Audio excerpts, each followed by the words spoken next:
Hello learners, how are you?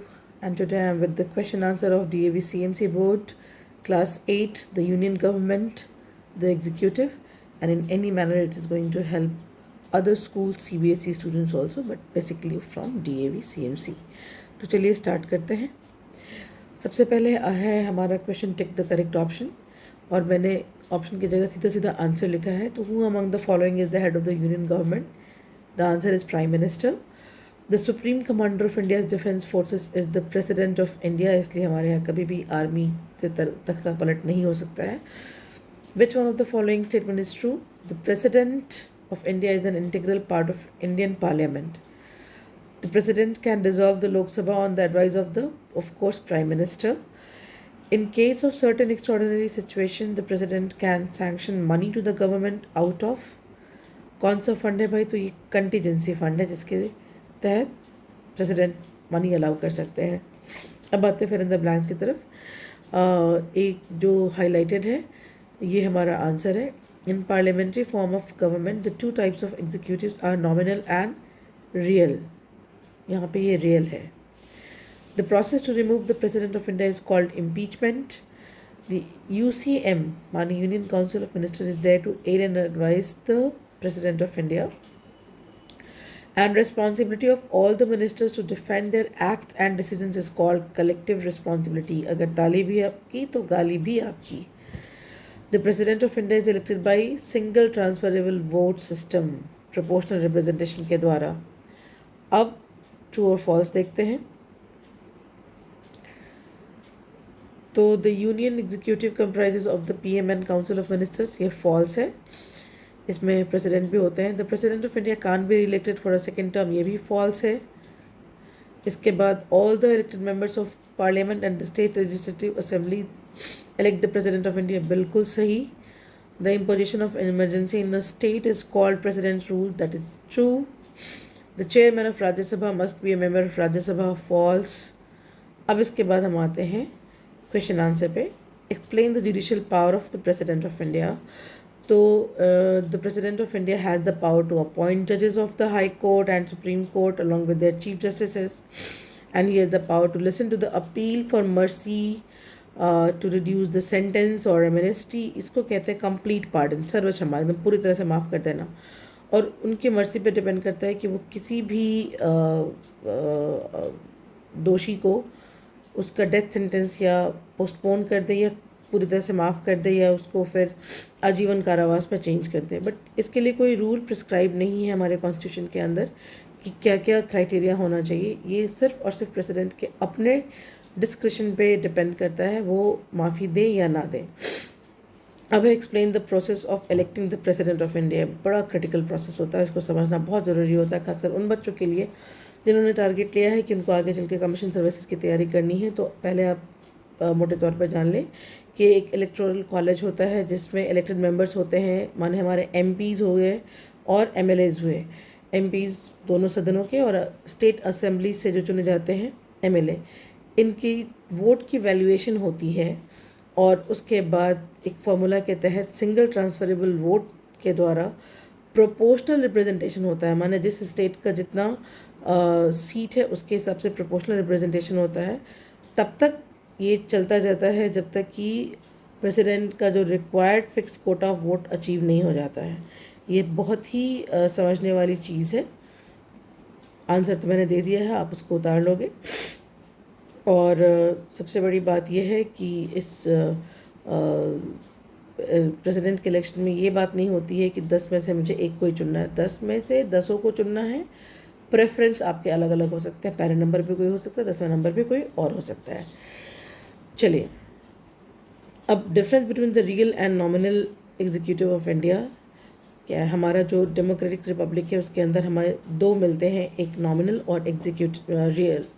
Nominal president हैं जो बगैर यूनियन काउंसिल ऑफ मिनिस्टर के एडवाइस के बगैर कुछ नहीं कर सकते हैं, और रियल एग्जीक्यूटिव हैं प्राइम मिनिस्टर और द काउंसिल ऑफ मिनिस्टर। ये सारे लोग मिलके ही कॉन्स्टिट्यूशन के आधार पे कानून बनाते हैं, इनको एग्जीक्यूट करते हैं। यही है जो प्रेसिडेंट को भी एडवाइस देते हैं हाँ, ये बात है कि प्रेसिडेंट सिग्नेटरी अथॉरिटी है। कोई भी बिल जब लॉ बनता है तो उस पर साइन प्रेसिडेंट का ही होता है। तो ये एक नॉमिनल हेड है पूरे कंट्री के। बाकी real power lies in the hands of prime minister and his council of minister. अब है कि प्रेसिडेंट ऑफ इंडिया को रिमूव कैसे किया जा सकता है। ये बात सही है कि प्रेसिडेंट ऑफ इंडिया जो है वो नॉमिनल हेड है, उनके पास वो power and facilities and functions नहीं है, लेकिन एट द सेम टाइम वो एक बहुत बड़ा प्रेस्टिजियस पोस्ट होल्ड करते हैं इंडिया के अंदर। फर्स्ट सिटीज़न है इंडिया के अंदर, उनको एक राष्ट्रपति भवन पैलेशियल हाउस मिला है रहने के लिए। तो इनका रिमूवल भी इतना आसान नहीं है कि बस मन में आया और उतार दिया। इसके लिए इम्पीचमेंट लाना होता है, उसको महाअभियोग बोलते हैं, जो कि दोनों सदनों से 2/3 बहुमत से पारित होना चाहिए। और इसका ग्राउंड ये है कि प्रेसिडेंट के द्वारा कॉन्स्टिट्यूशन के अगेंस्ट कोई ऐसा काम होना चाहिए या हमारे कॉन्स्टिट्यूशन पे आँच आने वाली कोई बात हो, तभी महाअभियोग लाया जा सकता है। अभी तक भारत के इतिहास में ये नहीं हुआ है। चलिए अब आगे देखते हैं। Describe the powers and functions of vice president. तो भाई ये वाइस प्रेसिडेंट का मतलब ही होता है कि जो प्रेसिडेंट के एब्सेंस में प्रेसिडेंट की तरह काम करे। ये एक्स ऑफिशियो चेयरमैन होते हैं राज्यसभा के, एंड ये बिल्कुल डिट्टो स्पीकर ऑफ लोकसभा और राज्यसभा के जो प्रेसिडेंट हैं, एक्स ऑफिशियो चेयरमैन है, उनका एक सा होता है। हाँ, ये वोटिंग में पार्टिसिपेट नहीं कर सकते हैं। जो ये तभी वोट करेंगे जब एक कोई टाइप का कंडीशन होगा जहाँ पे सारे मत एक हो जाएंगे, वहाँ ये अपने वोट का प्रयोग कर सकते हैं। और जब प्रेसिडेंट का पोस्ट किसी वजह से वैकेंट होता है, जब उनका इलेक्शन होना होता है या प्रेसिडेंट की डेथ हो जाती है या उनका इम्पीचमेंट होता है, उस दरमियान वाइस प्रेसिडेंट बिल्कुल प्रेसिडेंट की तरह एक्ट करते हैं और वो सारे पावर, विशेषाधिकार, प्रिविलेज और इमोल्यूमेंट्स जो प्रेसिडेंट को मिलते हैं उसके वो इंटाइटल होते हैं। ये बात और है कि वाइस प्रेसिडेंट जब प्रेसिडेंट के पोस्ट पे होते हैं तो 6 मंथ के अंदर इलेक्शन हो जाना चाहिए प्रेसिडेंट का।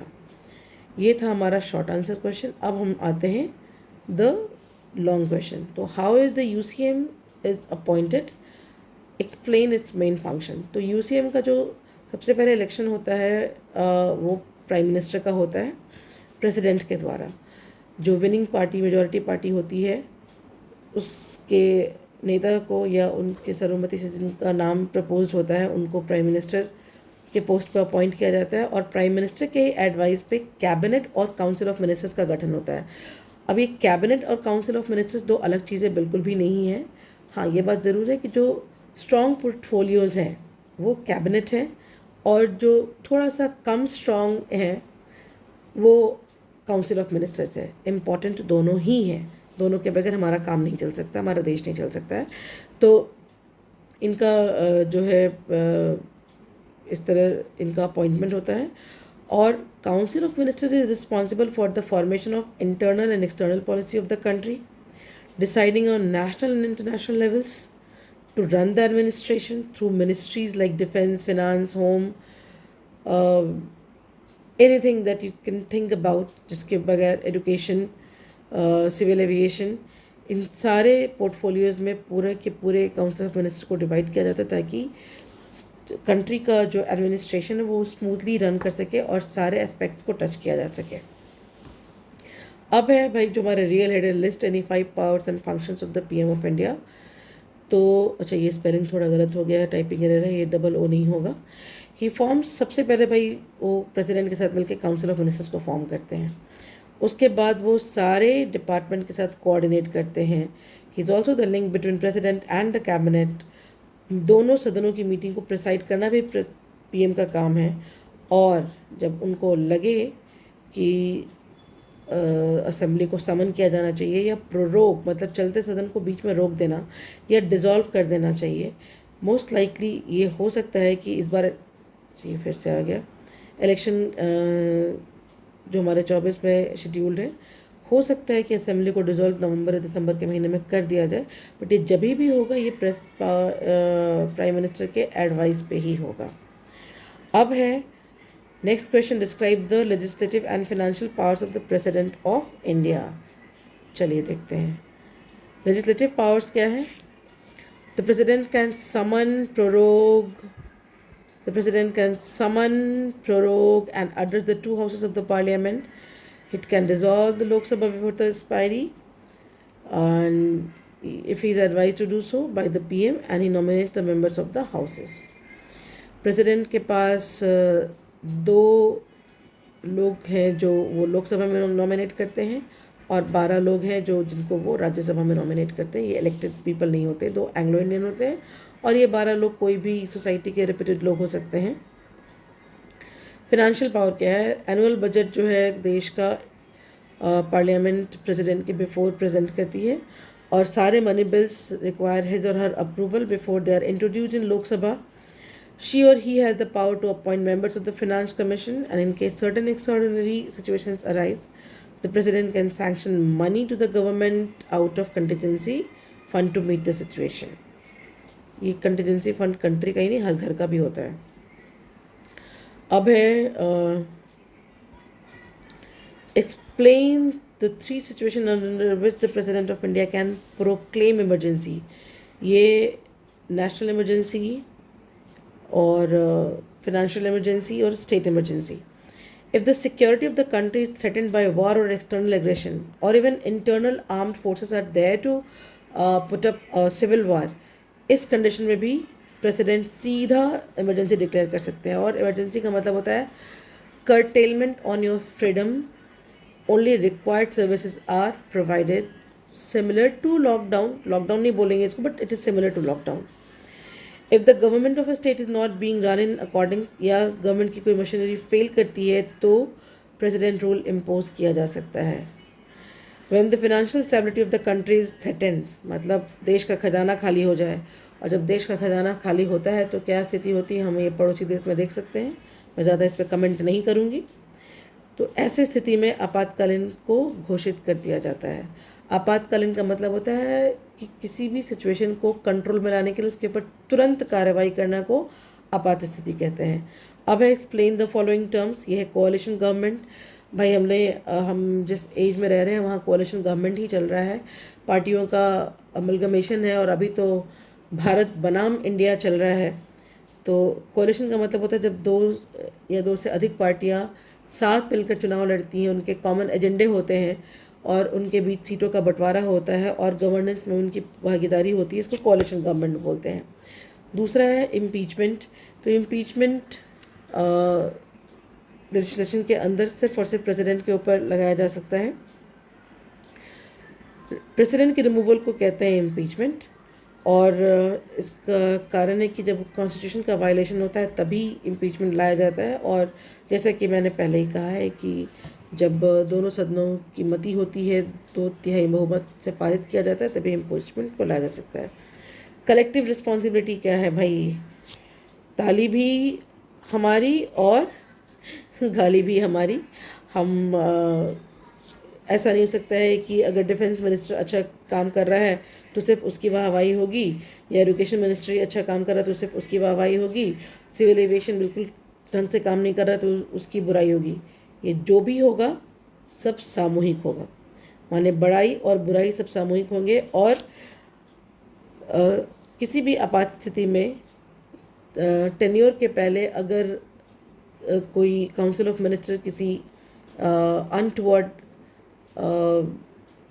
अनटुवर्ड या अनलायबल एक्टिविटी में लिप्त पाया जाता है तो पूरे के पूरे काउंसिल ऑफ मिनिस्टर को रिजाइन करना पड़ता है. तो ये है कलेक्टिव रिस्पॉन्सिबिलिटी. जिएंगे साथ, मरेंगे साथ. पार्लियामेंट्री फॉर्म ऑफ गवर्नमेंट भाई क्लास 8 में आई डोंट थिंक इसको बहुत समझाने की ज़रूरत है. पार्लियामेंट्री फॉर्म ऑफ गवर्नमेंट क्या होता है?